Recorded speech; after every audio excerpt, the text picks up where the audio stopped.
this invitation to speak to this very distinguished audience. I'm, of course, the Prime Minister of Malaysia. At one time, of course, we were known as Malaya. And as Malaya, we were a part of the British Empire. And we were a colony, almost a colony of Britain. Although Britain did not conquer us, they came in through treaties with promises to protect us. So we were British protectorate, but unfortunately they were not able to protect us from the Japanese. So anyway, as a part of the British Empire, we were brought up to be Eurocentric. We feel that all the good things must come from Europe. They are the only people who could do the right things. And so we borrowed from Britain in particular a lot of system, ideologies, ways of thinking, moral values, etc. And when we became independent, of course Malaysia was very pro-West. We looked to the West for guidance, for ideas and the like. Halfway through we decided to look east. This is not something which ex-colonies do, but we decided that we should look east, because in the east there are many countries which have done very well. Japan, for example, was doing quite well and was well on the way to becoming the second biggest economy in the world. There was also Korea. Then there was China and other eastern countries doing quite well.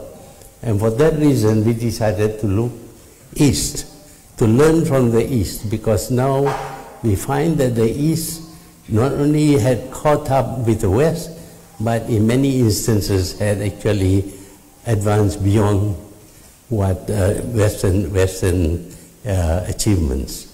So after looking at the east, we learned a lot from them, and Malaysia became one of those countries which made tremendous progress to the point where it became known as a newly industrializing country, or sometimes we were known as one of the Asian tigers. We learned from the Japanese a lot of things, not just technology, but also we learned about their work ethics. And we believe that their work ethics contributed to their success. We tried to adopt some of their work ethics, and in the process Malaysia was able to compete with the other newly independent countries, and we made a lot of progress unexpectedly, because we were an agricultural country, but we became fairly well industrialized by looking at Japan, Korea later on, and now of course we are looking at China. Now we keep on looking at the West, because the West have a lot to teach us. For example, the West taught us that we are not quite democratic. It's one of the things that we learned from the West, that we are not quite democratic, although we do have elections, and the opposition did manage to win quite a number of seats, but we were told that we were not democratic enough because we do not change governments every time we have elections.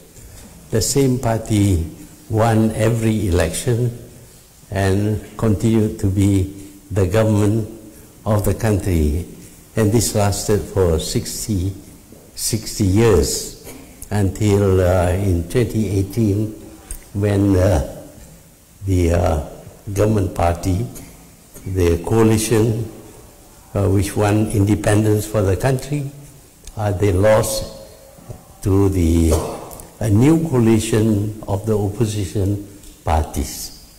Of course, we were also not really democratic. We were ruled by dictators who had so many cronies. All the people in Malaysia who succeeded in doing well in business in particular, they were the cronies of the government at that time. Again, we learned a lot from this criticism of us. We, of course, had dictators as leaders of the government, and we were quite corrupt, and we were, well, we ruled without consultation with anybody else. So from the West, we do learn a lot of things from their criticism. But from the East, there was no criticism. They seemed to have nothing to say against us. But the West is always telling us, you are doing things wrong, you are not up to the mark, you are not democratic enough, and all sorts of other criticisms were leveled at us. And of course, we accepted this criticism because we feel that the West doesn't really mean what they say. You know, the English language, sometimes they say one thing and they mean another thing. For example, the chairman in Parliament is called Mr. Speaker, but he's not allowed to speak. Malaysia, of course, is a member of the British Commonwealth of Nations, but wealth is confined to a few countries only. It's not common at all. During the time when we were under British rule, they used to call the Malay sultans the rulers, but of course they were not allowed to rule.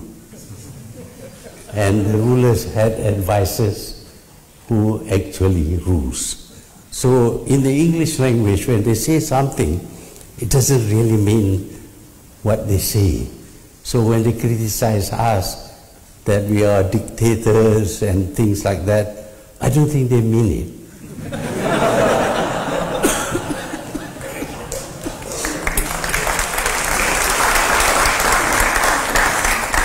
So we didn't mind being criticized.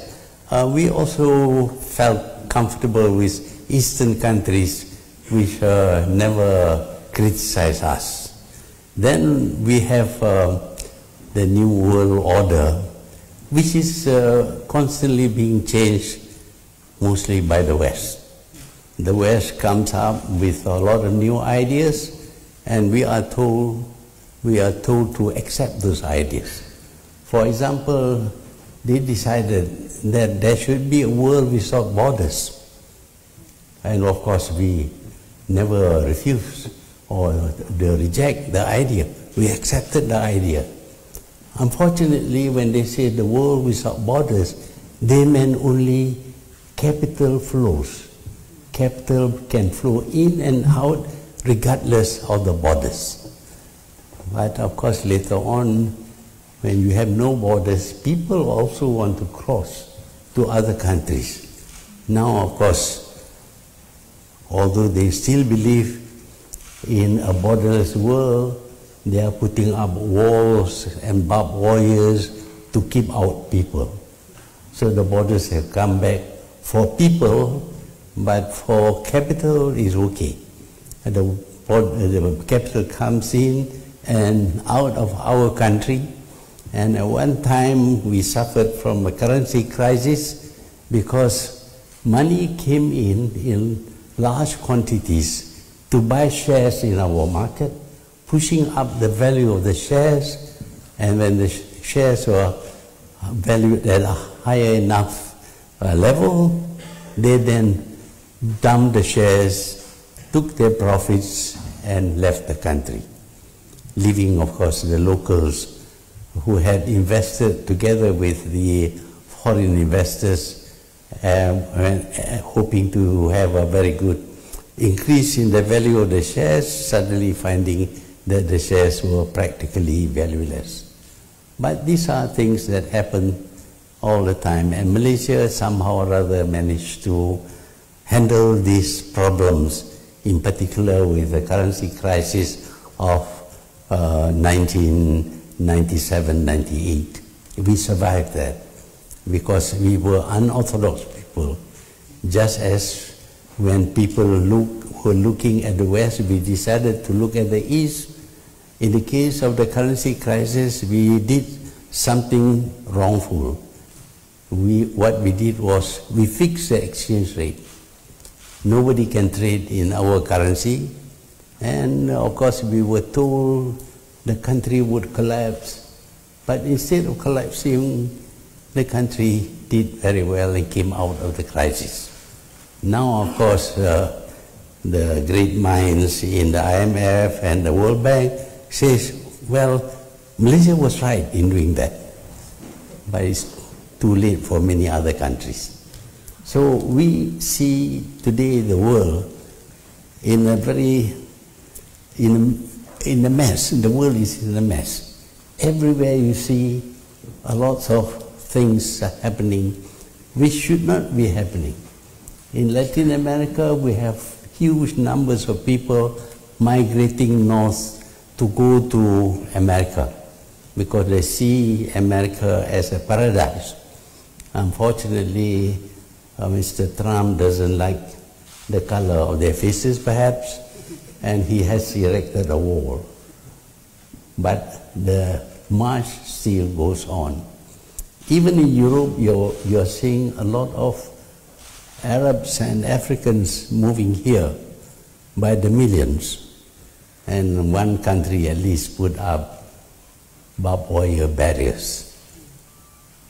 And the European Union today is not what it is supposed to be. We have Brexit, we have a lot of unhappiness about the Union, we have differences of opinion, etc. So that the European Union, instead of being a model for the rest of the world, has now deteriorated and is no longer regarded as a model. In the Middle East, of course, there are wars being fought. Why? It is because the Western world feels there should be a regime change. There should be democracy. And what is the result? The result is anarchy. In many of the Middle Eastern countries, there is a lot of fighting, tribal wars, civil wars, and even open wars between nations. That is what is happening in the Middle East. And also we are looking at the confrontation between US and China, and also US and Iran. And this confrontation has led to warships being sent to the South China Sea and to the Gulf, and we are now on the brink of a war. God forbid that we should have a war now, because we are likely to destroy this whole world. But again, the East is very silent. We are not proposing ideas for the rest of the world to accept. We are ready and willing to accept ideas coming from the rest of the world, basically from the West. And we find, unfortunately, that after fighting wars for more than 3 millennium, we find that the idea of wars to settle conflict is still there. And the threats are always being thrown at various small countries. And if you don't accept the sanctions being imposed on a country, if you try to trade with that country, then you too will face sanctions. So the world is not free at all. We are being governed by the most powerful countries in the world. My belief is that war is a crime. killing people. If you kill a person, you will be charged for murder. However, if you kill 7 million people, you are decorated with medals and they erect statues for you. So this seems to be at odds with our moral values. You kill one person, it's okay. I mean, it's not okay. You will be charged and probably be hanged if you are in Malaysia. We still have the death penalty. But if you kill 7 million people, that's okay. You are glorified, your name appears in history books and all that.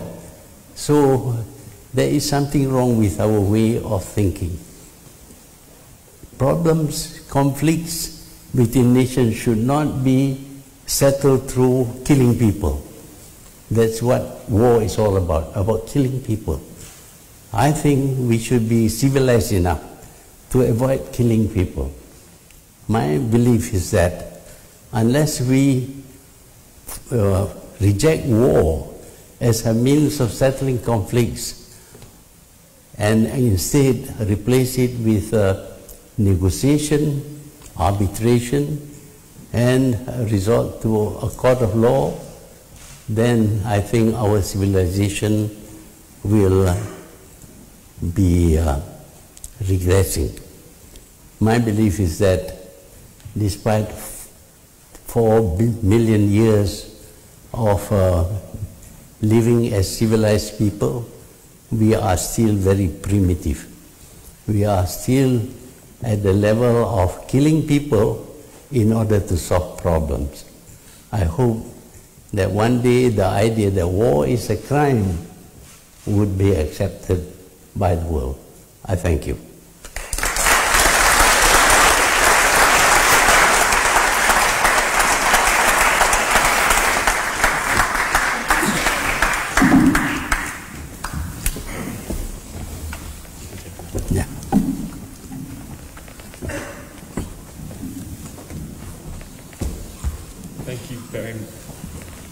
Thank you very much for that speech. I'd like to start off with a question relating to the content of your speech. So you talked about how Malaysia should learn from the East rather than from the West. Why do you think Malaysia, unlike other post-colonial nations, was able to learn from the East?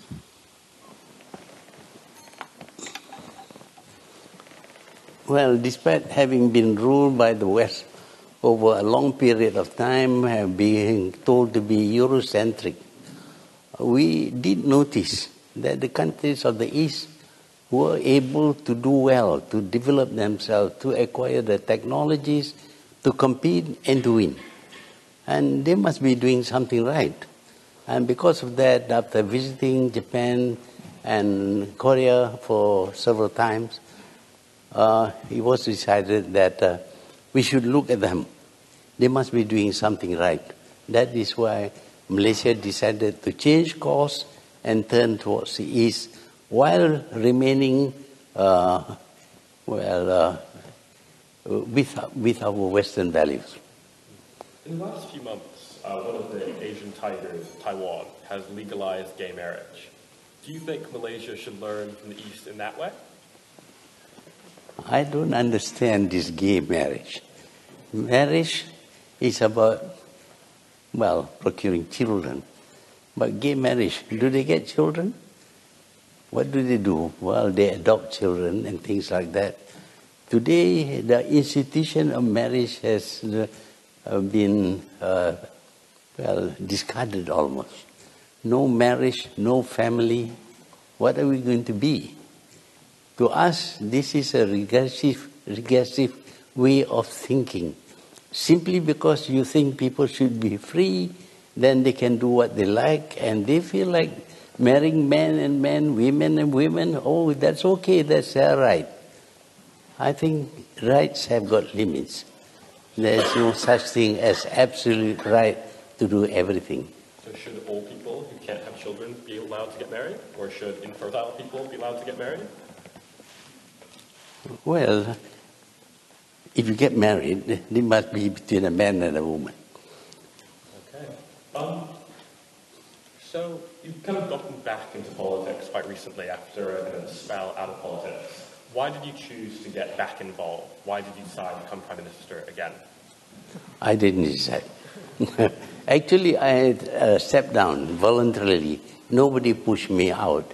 And I thought I would have a good rest and retire like everybody else.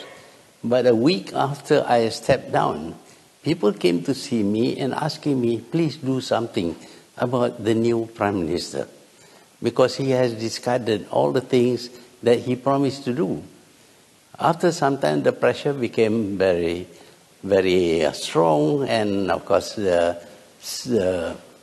fifth Prime Minister had to resign and give way to a sixth Prime Minister. And the sixth one is even worse. He stole money. And everybody comes to see me, please do something about this. I said, why don't you do something? They were afraid. So I had to come forward and stick out my neck as usual. And in the process, of course, we were able to defeat the party in power. Interesting. So going back to your first period as Prime Minister, do you regret your application of the Internal Security Act, kind of to incarcerate people without trials? That's been pretty widely criticized in the West at the time.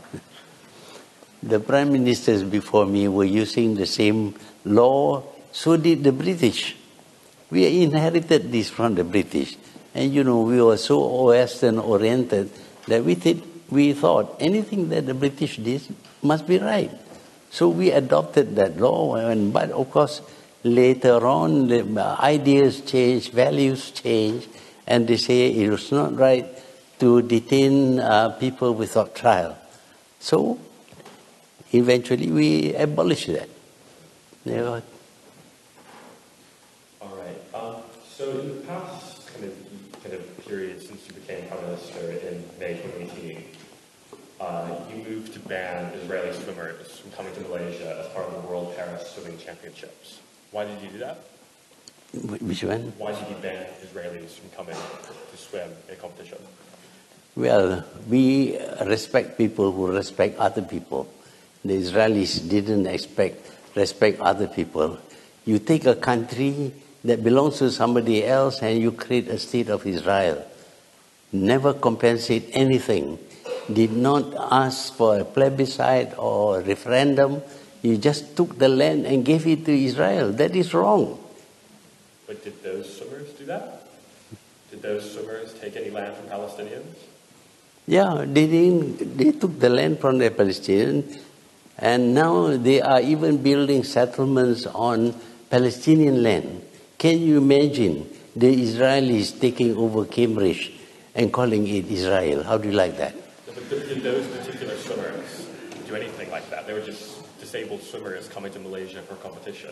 How is it fair to hold a kind of individual responsible for their country's mistakes, in your opinion? We are not in a position to punish them, to invade Israel, or do things that other powerful countries can do. The only thing we can do is stop them from coming to Malaysia. If you could, would you? Well, if I could, I would punish this country, which has stolen other people's land, have killed a lot of people, broken international laws, and do all kinds of things that has never been done by other countries, by other people. Imagine setting up settlements in other people's countries and preventing the people of that country from even entering the settlement they set up. So you would invade Israel if you could? I would. Going beyond Israel, you've said some pretty hateful things about Jewish people in general since 2003 and more recently. You've said the Holocaust was overstated in historical record, that Jewish people control the world by proxy, and even that you're glad to be labeled anti-Semitic. Do you regret these statements? Do you think they reflect your views now? Well, if they are still true, I will continue to stay with my statement. For example, I didn't say anything against the Holocaust. But what I did say was that the Israelis should know from the sufferings they went through in the war not to treat others like that. 6 million people died in the Holocaust? You said in the past that 4 million and not 6 million people died in the Holocaust. I didn't say 4 million. Okay. Somebody else did.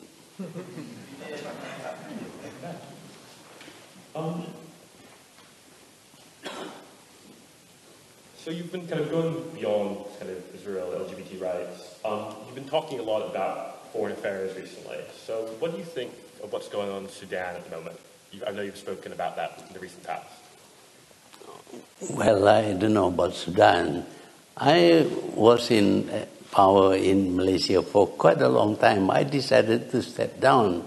But people are simply unable to take that step to step down and give way to other people. They always want to perpetuate themselves. Also, if they've done something wrong, they know that if they give her power, they might have to pay a high price. But you came back after leaving, so that's different in some cases than... I came back because the very opposition, which used to call me dictator and all kinds of nasty names, decided that I should be their leader and I should lead them to beat the government. And that's what I did. At their request, not my request.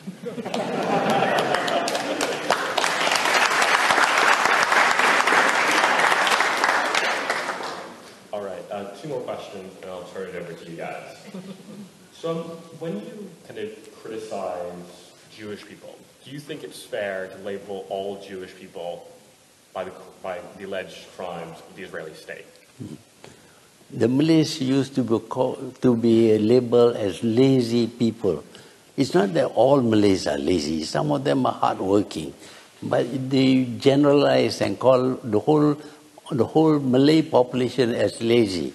So in the case of the Jews, of course, not all Jews are bad. I had a lot of Jewish friends here in Britain, but most of them support the wrong things being done by Israel, gave them money. And of course, if you say anything against the Jews, you are labeled as anti-Semitic. No other race in this world labels people like that. Why is it so difficult? Why is it forbidden for us to criticize the Jews when they and other people criticize us? So I'm an American Jewish heritage, and obviously Americans are the American state very much supports the state of Israel in foreign affairs. So wouldn't it be unfair to say that all Americans are money obsessed and greedy and hook-nosed because of that? Why are you particularly focusing on Jewish people? Well, the Jews do a lot of wrong things which force us to pass comments. And see, for example, we tried to send some relief material to Gaza. They intercepted the boat in international waters, took the boats to their port and confiscated all the things that we brought along in order to help the people in Gaza. It is a mercy mission. They don't care. And 9 people were killed because of this mission.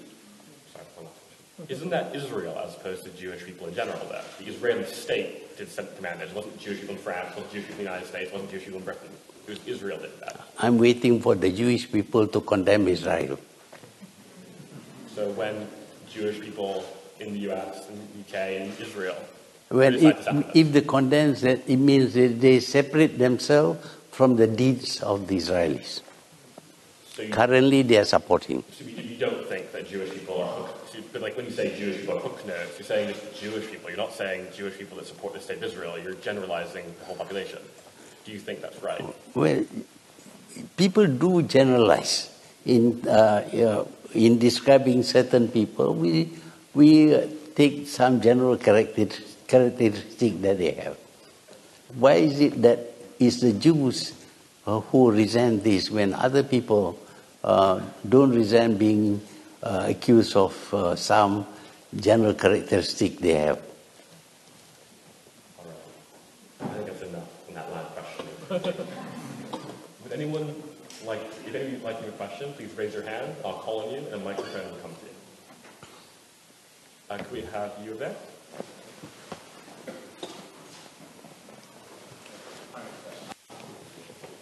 So there's an increasing scholarship, including from academics at Cambridge, commenting on an increasing trend of developing countries assisting each other in international development since late 2000s, early 2010s, etc. And of course, alongside that, we have a perhaps ignored and dismissed history of developing countries helping each other, before that, and somewhat being ignored now. To what extent do you believe that South development cooperation, as it's sometimes been labelled, is a recent phenomenon, or has a much longer history that should be uncovered more? I can't get the last I part. think the gist of it was, do you think that developing countries helping one another economically is something that's happened recently, or does it have a longer history? Well, sometimes we do help each other. That is why we formed ASEAN, the group of 10 countries in Southeast Asia. And it is the only grouping that has survived all these years. And one should notice that in ASEAN countries there is no war. We settle our problems through negotiation, through arbitration, or court of law. We had problems with Singapore, we had problems with Indonesia and Thailand. All these things were settled without having to resort to killing people.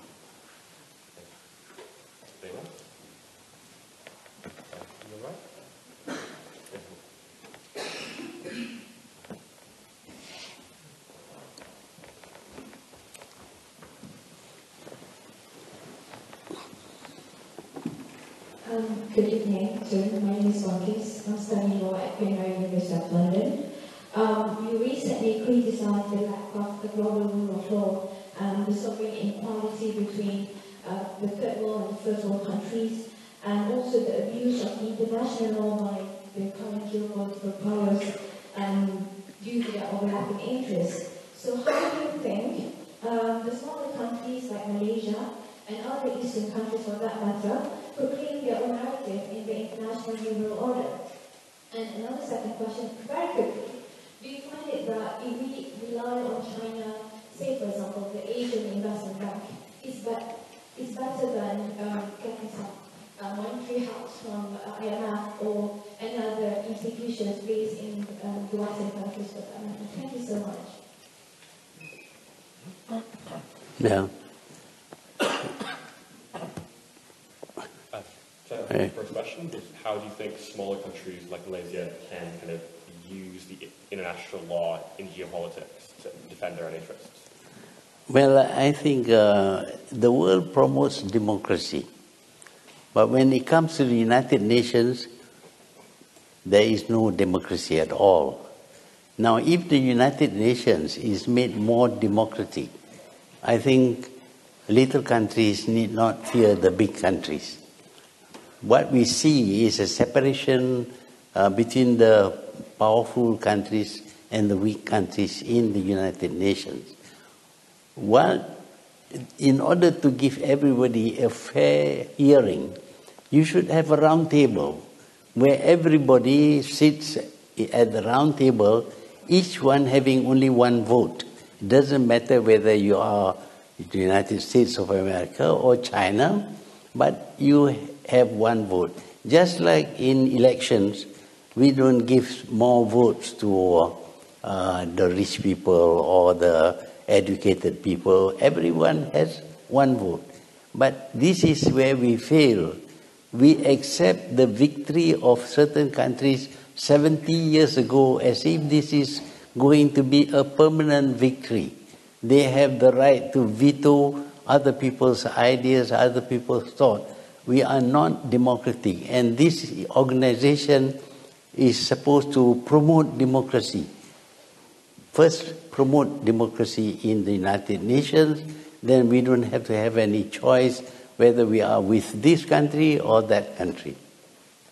Thank you. I think we'll stick to one question first. Thank you. You in the back?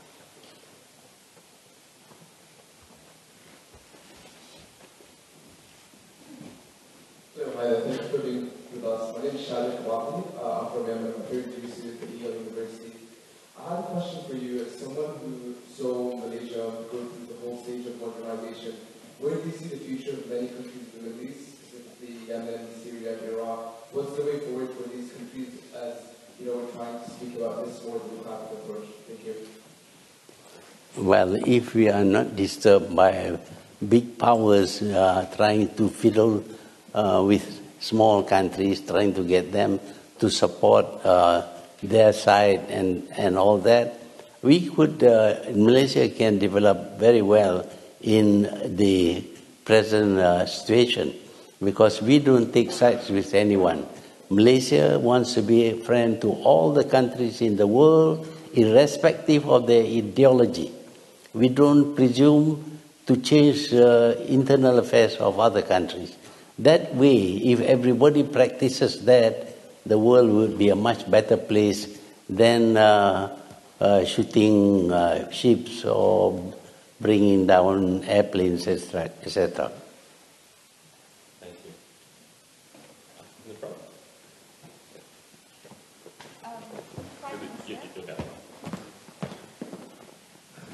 Prime Minister, just like genocide, racial discrimination is a non-derogatory offense under international law. It has the status of loose codings.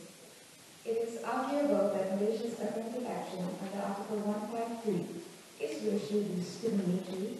Even if it falls under Article 22 of ICER, it has arguably led to the maintenance of separate rights, although we may argue that it should only continue until it reaches the objectives for which it was taken. But essentially, they are racially discriminatory. How would you respond to that? Well, it so happens that in Malaysia we have 3 different races. Some races have done very well, others are not doing so well. If we allow things to go on, the disparity between the rich and the poor will correspond to the differences in their race. And that is not healthy. When you have in a country one race not only being of that race but also rich and powerful, and another race being very poor, you are going to have confrontation. If you look at this country, at one time in England, the rich capitalists had all the factories and all that, where they employ workers, and workers were badly treated. So there was an uprising of sorts. And in Russia, there was a revolution, violence, lots of killing, the Tsar was shot dead, etc. We don't want that to happen. We want to reduce the disparity between rich and poor, in particular if it is also connected with the race of the people. If we don't do that, then in Malaysia you are going to find one race very, very rich and one race very, very poor, and there will be confrontations and violence, and Malaysia will not be able to develop.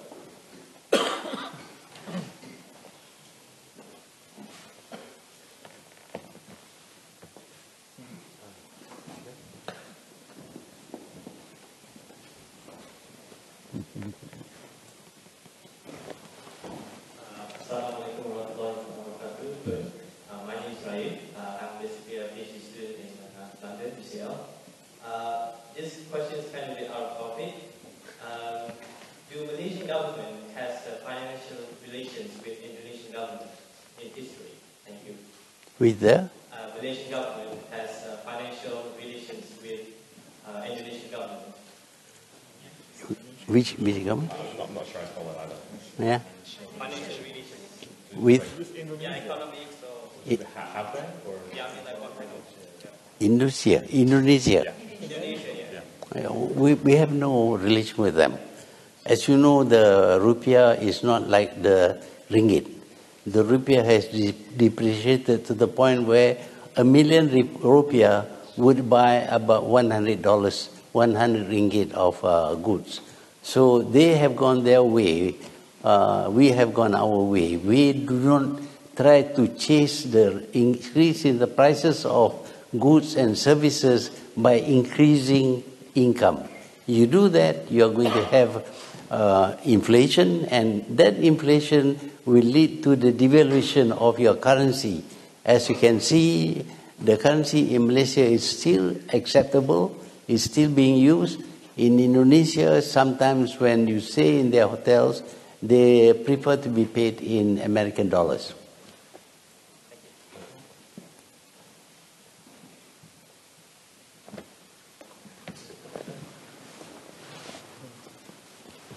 Thank you, Prime Minister. You famously wrote that the Malays are spiritually inclined, tolerant and easygoing, while the non-Malays are materialistic, aggressive, and have an appetite for work. So I was wondering, do you think these generalizations have a place in New Malaysia? Well, at this moment, there is still elements of that in Malaysia.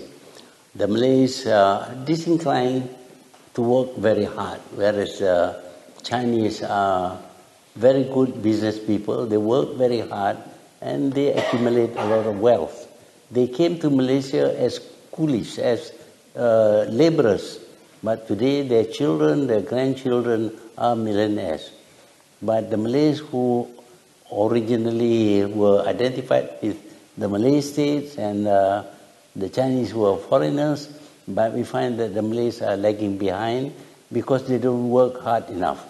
Of course, some people may disagree with me, but that is what I maintain.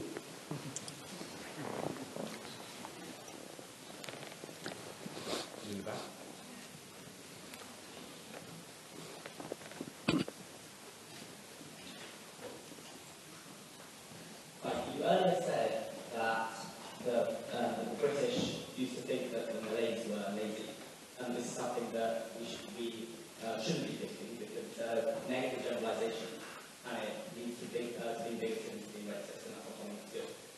But over the course of the last hour, we've been talking a lot about Jews with noses and Chinese people who all work too hard, and the Malays were all too lazy. Surely, as any kind of person, less than a leader of a world government, should hold themselves to a higher standard than British and their backward ways many years ago, and you should try our best not to generalise, and even though people generalise, as you said earlier, you should try to avoid generalisation because it leads towards being racist, leads towards being bigoted, and actually avoid solving the problems because you're making generalisations which generally don't exist.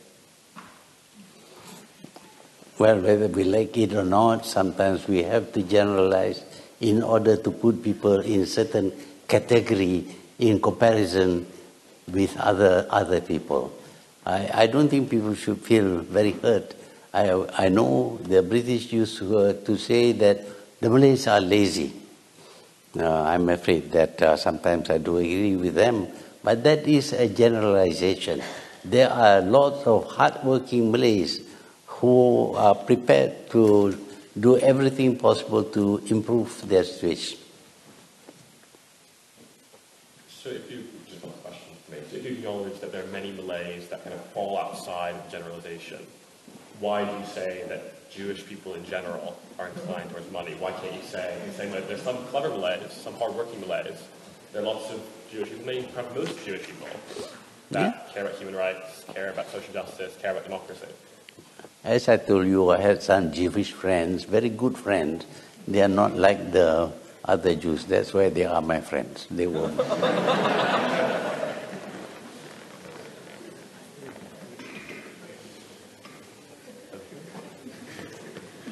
You've had your hand up for a while.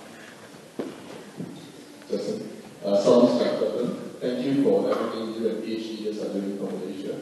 You probably get a slight bit of my question. It's about the recent appointment of Latifah Korea as the chief of the MACC. You know where I'm going with this. So my question is not about whether Latifah is qualified. I think I and many other Malaysians fully agree that she's an awesome schoolwoman, very much worth the job. And it's also not about the legality of her appointment, because we're all aware it is in line with the Constitution as it currently stands. My question is, given the spirit of PH's promise, given the kleptocracy of Mr. Najib in the past, to have institutional reforms with respect to the Prime Minister's power, why have you chosen to make this appointment unilaterally, versus going through, say, a parliamentary select committee, consultation with the cabinet, or any number of other alternative methods. So why, in particular, in this case, have you chosen to be unilateral versus using other methods? Thank you. I have chosen 20 other people to head various institutions. Nobody said anything. But now with Latifah Koya, I don't know why people are so interested in whether I followed due process or not. The thing is that PH decided that the choice of such officers should be done by Parliament through a select committee of Parliament. But to do that, to have a select committee and to change the way we appoint a person, we need to amend the Constitution. To amend the Constitution requires a two-thirds majority. We don't have the two-thirds majority. Amend the Constitution. And so we continue with the old practice. The old practice is that I get names and I decide who should be appointed. It's a choice. And put it before the king approves. That's the procedure. I didn't go against the procedure. That was the before. It's still there now until you change the Constitution and allow for a select committee of Parliament to do the appointment. Then I will abide by that.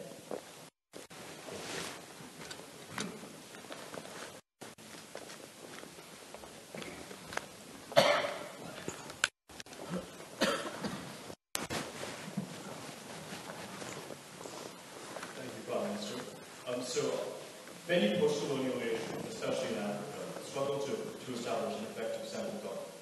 So given that Malaysia has many outlying islands as well as a traditional monarchy, how is it that Malaysia, relatively successfully, is able to balance regional interests? Thank you. Oh yes, he's asking about how Malaysia, how it successfully managed regions in the central government and keep everything together. Yeah, Malaysia is a federal state.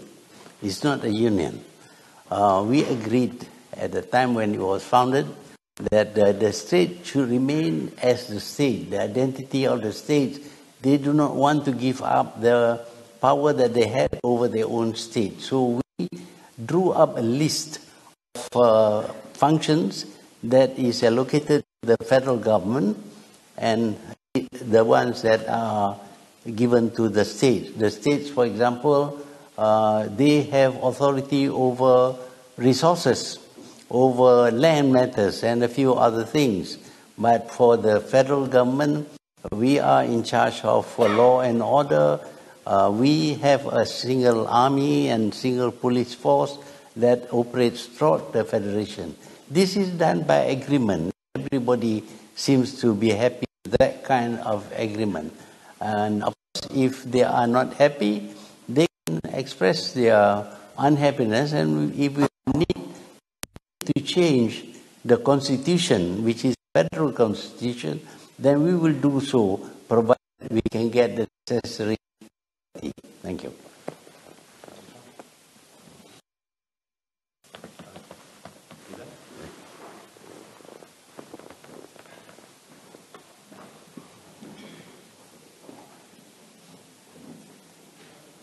From his early thinking on how the West opinions of democracy in Southeast Asia and the like, and perhaps with a degree of irony to them, I'd be interested to know what are your thoughts on democracy in Southeast Asia yourself, especially the recent election in Thailand or the re-election of President Ucaptama?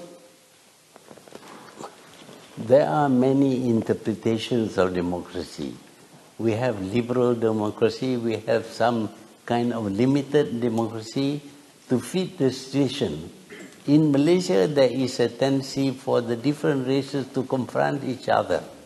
And therefore, if we allow liberal democracy to function in Malaysia, the races might be saying nasty things about each other. In the end, there will be violence, and the country will become unstable, and it cannot develop.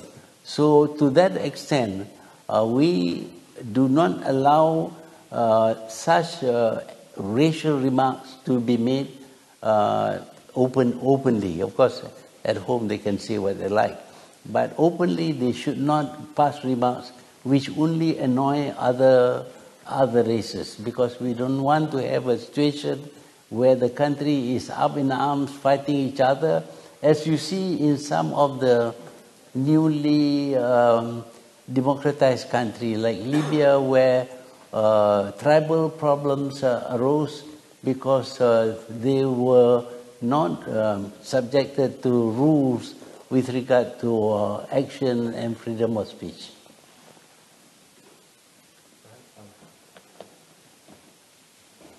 Other woman there? Yeah, you. No, the woman behind you, sorry.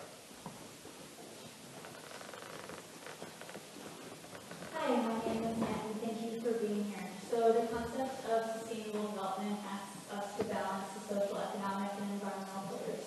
And I'm wondering what your vision is for ensuring that Malaysia's palm oil sector actually does that going forward. Thank you. She's asking about how Malaysia's palm oil sector is balancing the environment and the economy. Palm oil. Palm oil? Oh, the palm oil, yeah. We're having problem with palm oil. Palm oil is the cheapest vegetable oil that can be that is edible. The other oils, you have to plant soybean, for example, every year to produce soybean oil. It's the same with rapeseed and others. But with palm trees, you plant today, for 25 years you harvest without having to do anything. So for that reason, palm oil is able to compete and win against those original soybean source of oil. There is a competition there, and palm oil is likely to win. So they invented this idea that we are cutting down trees to plant palm trees. We are depriving animals of their habitat. But we have to have living space for ourselves. We have to make some money from the resources that we have. And what we have is that we have fertile soil suitable for palm oil, and therefore we produce, we grow oil palm and produce palm oil. We want to compete with the rest of the world in a fair way. But when you start talking about the environment, you are clearing forests, and look at Britain, for example. Where is Sherwood Forest? Is still there? Is Robin Hood still operating from there? They have disappeared.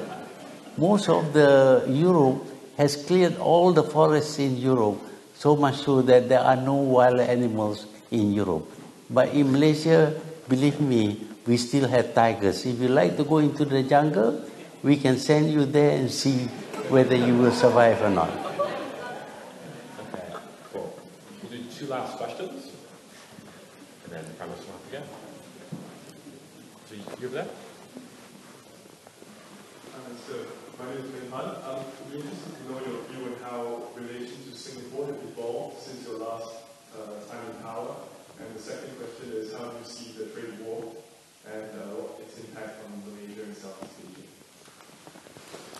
Well, we have a little problem with Singapore. Yeah.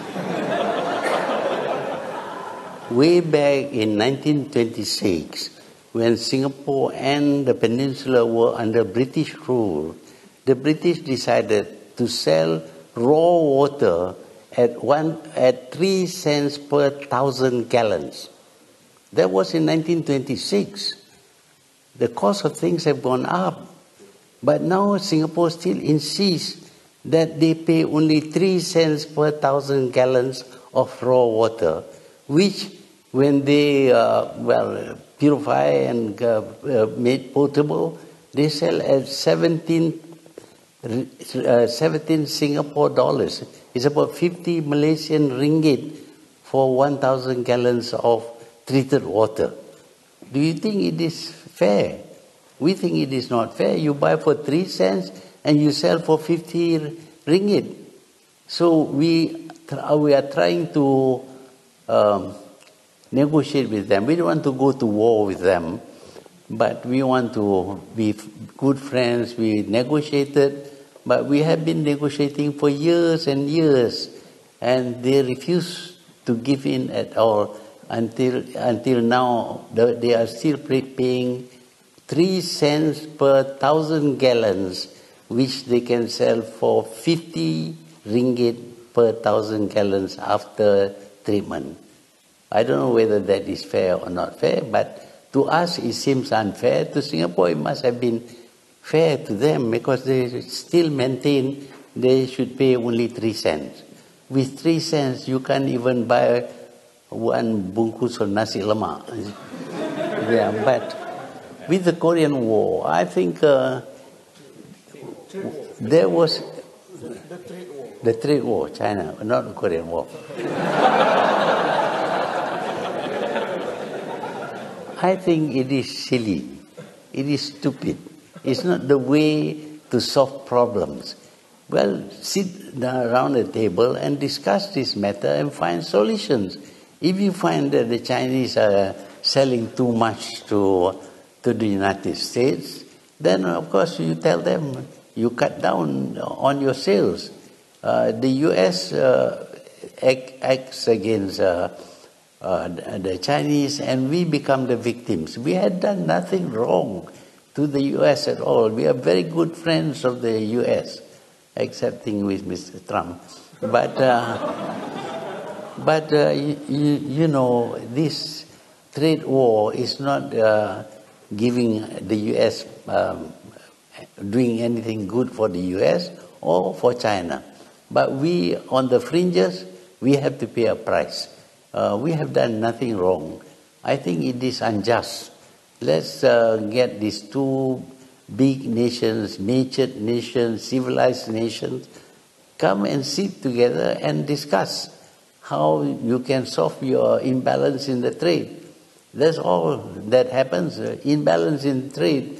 But if due to imbalance you are going to have trade wars, I would like to have trade wars with quite a number of countries which export too much to Malaysia. Actually, I have one last question from you. Hi, Chris. At first I wanted to ask you, have you seen the vision? But then I realized there's a bigger question to that. I think over time there's been a lot of scandals that have been uncovered, and your coalition is starting to show some weaknesses. Do you think the coalition can last until the next election, and what will you do to make sure it sticks? Depends upon you. We keep on supporting us, we'll last until the election.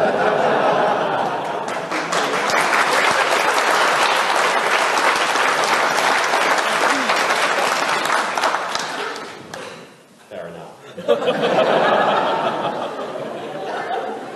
It's now Prime Minister's time to leave, I'm afraid to say. So if you could please stay seated while the Prime Minister leaves, and then we'll tell you when it's time to go. Thank you.